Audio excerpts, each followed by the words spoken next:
எனக்கு stomach cancer அப்படின்னு first கேள்வி எந்த ஸ்டேஜில் நம்ம இருக்கிறோம் அப்படிங்கிறது தான்.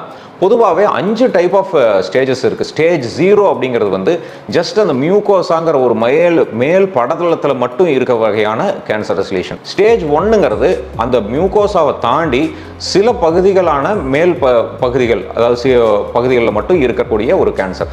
அடுத்தது ஸ்டேஜ் 2ங்கிறது இரைப்பையோட ஃபுல் திக்னஸ், டீப்பர் டிஷ்யூ, இரைப்பை வந்து மியூகோசா, மசில்ஸ் அந்த மாதிரி பல லேயர்கள் இருக்கும், ஃபுல் லேயருக்குமே போய் அஃபெக்ட் ஆகிருக்கிறது தான் ஸ்டேஜ் 2.